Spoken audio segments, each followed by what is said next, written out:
Hi there, if you're a dodgy DIYer like me, cheap and nasty, and don't want to spend a fortune on an air system, I'm going to show you how to adapt your angle grinder into a die grinder that you can also use with Roloc discs.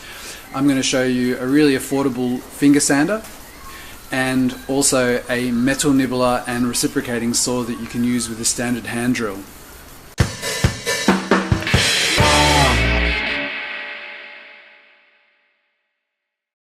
Hi, welcome to Jiggers, the little segment that I've got where I show tools and certain bits of gear that I've found really useful that maybe you'll find useful as well. Maybe you've got the problem where you've got a Dremel but it's a bit too lightweight for the job, so you really needed a die grinder. I can show you how to adapt your standard angle grinder to work as a die grinder.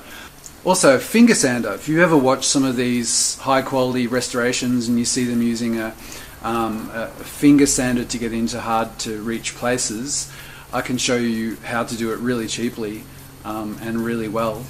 And finally, a metal nibbler and reciprocating saw.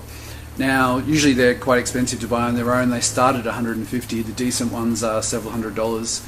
And an air system that can allow you to do all this can be quite expensive as well. So if you don't want to invest in an air system and you want to be able to adapt the tools you've got, then maybe these bits are good for you. So check them out. So the first one I'm going to show you is this, which is just a standard angle grinder that's been adapted to work with Roloc discs, which are really useful because these allow you to wind them off and put on things like paint stripping discs, which just screws straight on, and it works straight away as a right-angled sort of finishing tool. To do this, you need to buy one of these. I'll just take this off so you can see it. This is an adapter that takes you from M14 thread, which is a metric 14mm thread for the angle grinder, to a collet, which is a 1/4 inch collet, which will then take these Roloc discs like this, so you could even use it for grinding tools like this that just fit straight in, tighten it up and it's locked in. This allows you to adapt your angle grinder to work as a die grinder. And the advantage of a die grinder is a lot more power than something like a Dremel. Dremels are really fun for doing fiddly small things and hobby work, but not really heavy duty enough for anything past that. But the main thing I've found is that the tools are just so expensive. Each little bit, like a packet of maybe 5 sanding discs, could cost up to $20, which is just, and then you go through them instantly. Sometimes they last a second and they just break and spin off. So really great for small little hobby things, but not great for more heavy duty work.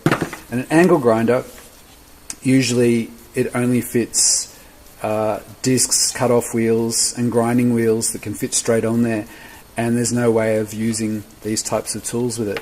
So this was not cheap, it was about $30, and amazingly I could only find one of them in the entire world of eBay. But I'll put the link on here so you can go and get it. And it actually came from Bulgaria, I think, the guy who makes these. But yes, really handy. It's just a M14 to collet adapter, fits straight on there, and fantastic for smoothing off welds. You know, you can get these packets here of the discs. If you buy the genuine 3M ones, they can be quite expensive. They can be sort of $30 for a pack of 10. But I got all of these, I think, for around about $10 US, and you can get them in a whole range of different grits. So this is 80 grit, I've got some 240 grit and also 60 grit or 35 grit, which is really great for roughing, getting the rough shape, getting welds off, and they just fit straight on, so they're cool. The next thing I want to show you is a metal nibbler. So usually to buy a tool to cut through metal, you'll see a lot of the high quality panel people out there using a reciprocating saw. But I wanted something I can use. I don't have an air system, so I wanted to be able to use this with the tools I've got. So I have this system. It's basically a reciprocating saw on one end that uses standard jigsaw blades. You just undo this, pull this out, put a new blade in, and it's driven from a normal drill. And on the other end it has a nibbler which goes up and down. This can cut up to about 1mm steel, but you can also get an adapter that fits on that allows it to do up to 2mm or more just using a standard drill. So I'll show you how it works. Basically just plug our drill in. I'm just using my little Azito. This just connects. And there we go. Basically you put the handle over the end that you're not using. So put this over here. And there it is. If I put it around the other way, basically just take this off, turn it around. This fits over here to protect the blade, like that. Handle screws on.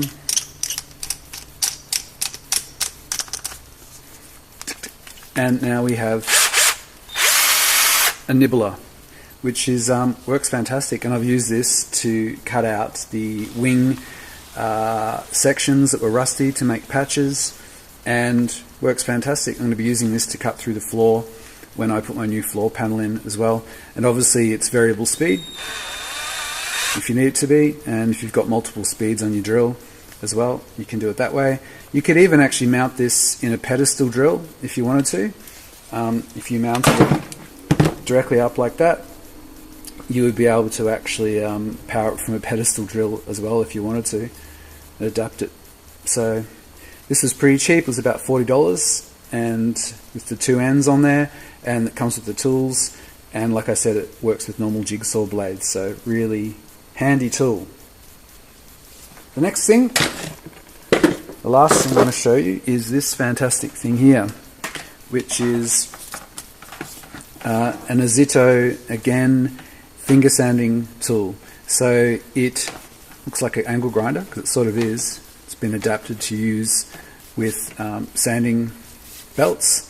And here I have a tilt adjustment, so I can adjust it up and down like this. And it's just plug into the wall. It has a speed control here, and I'll show you how that works.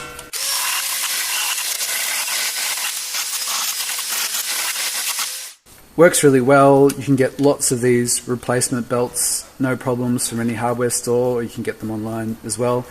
And the reason why I got this was basically I saw out there that you can actually buy a belt sanding adapter, which I'll put in the link as well, that actually fits to a normal angle grinder. And I bought one of those, and when I got it, I realized that my angle grinders are M14 screws rather than spindles, rather than the 10mm spindle. So the adapter that you can get that's a sanding adapter, which I'll put in the link, that only works with 10mm grinders. So you have to make sure your grinders is a 10mm one, which are usually the budget grinders are. So you can easily buy a cheap grinder and the adapter, and you've got yourself a finger sanding tool. Or you can buy something like this that's already done, and this was $49 Australian, which is really cheap, just from the standard hardware store up the road, and it's been working great so far. So there are a couple of tools that I hope will help you out and won't break the bank. So there you go. I hope that's been helpful, and remember, it's not rocket science, it's brain surgery.